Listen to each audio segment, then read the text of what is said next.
Banyak negara-negara Islam yang memegang dengan ketat interpretasi hukum-hukum syariah yang telah menyebabkan kematian dari siapapun yang dianggap bersalah karena menghujat Nabi Muhammad atau bahkan Al-Quran. Drama berikut ini menceritakan kisah yang luar biasa mengenai Zahid yang dulu adalah seorang imam muslim penyiksa orang-orang Kristen. Seperti Rasul Paulus yang menemukan hal-hal yang harus dideritanya bagi Yesus. Kisah ini diceritakan oleh Amir Shalom.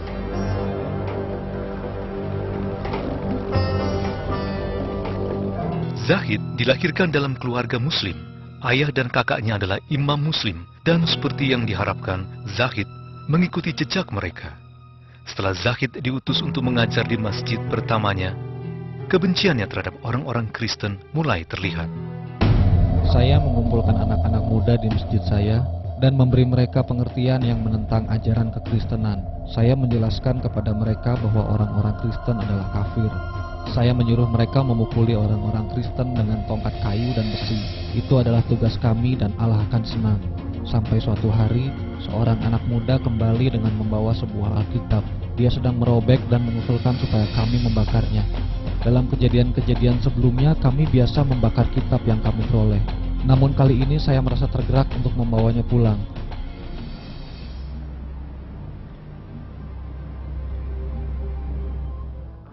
Saya sedang membaca Alkitab, mencari pertentangan-pertentangan yang bisa saya pakai melawan kekristenan.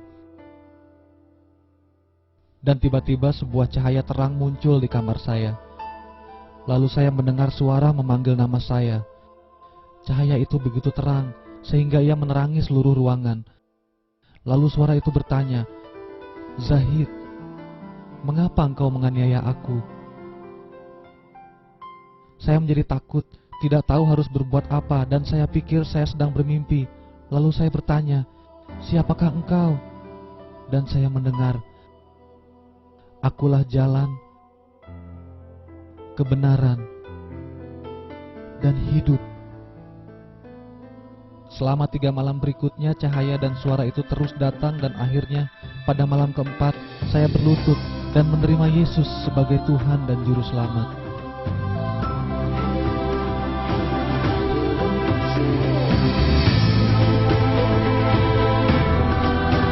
Setelah pertobatannya yang dahsyat, Zahid mendatangi keluarganya dan orang-orang di masjid untuk menceritakan tentang peristiwa yang telah membuka pikirannya di malam-malam itu. Menurut pengajaran Islam, Zahid telah dianggap sebagai orang yang murtad dan harus diserahkan pada yang berwajib.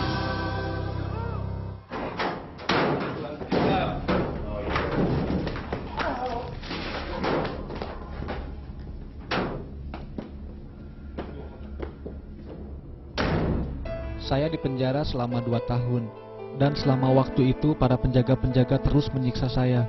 Suatu hari mereka mengikat rambut saya ke langit-langit dan membiarkan saya tergantung. Mereka juga mencabuti kuku-kuku jari saya untuk membuat iman saya goyah. Tetapi meskipun saya sangat menderita di tangan penganiaya, saya tidak memiliki kepahitan apapun pada mereka. Karena beberapa tahun sebelum ini, saya pun sama seperti mereka.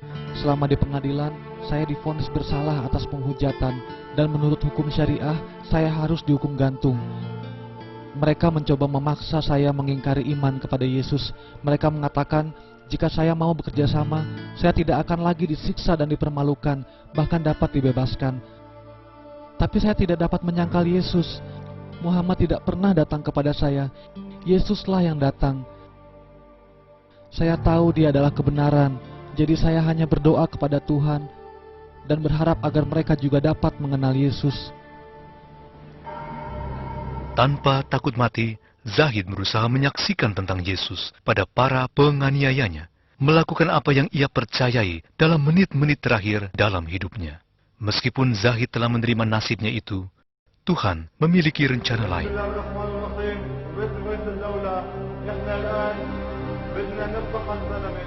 Beberapa saat sebelum eksekusi, sebuah surat perintah yang tak terduga dikeluarkan oleh persidangan untuk membebaskan Zahid dan menyatakan bahwa tidak ada bukti yang cukup untuk menentang dia.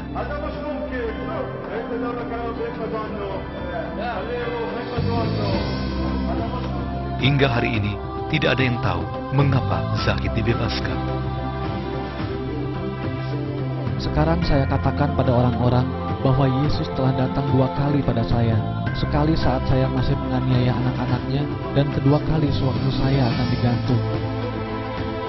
Zahid saat itu mengganti namanya menjadi Lazarus dan bersaksi mengenai pengalamannya lolos dari kematian.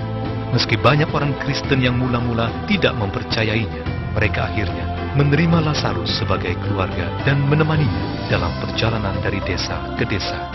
Saya tinggal di negara yang dikuasai oleh ajaran Islam yang salah. Mereka dibutakan dan saya dipilih Tuhan untuk menjadi suaranya. Saya melihat setiap hal yang saya derita tidak ada artinya dibandingkan sukacita saat mengenal Dia yang adalah jalan, kebenaran, dan hidup. Meskipun tidak semua pertobatan Muslim sedahsyat yang dialami Zahid, ratusan ribu orang Kristen menghadapi bahaya terus-menerus dari kaum Muslim, baik dari pemerintah, tetangga, bahkan keluarga. Segala tulisan-tulisan Islam dan hukum-hukumnya menjelaskan bahwa siapapun yang mengingkari iman Muslimnya, mereka harus dihukum mati.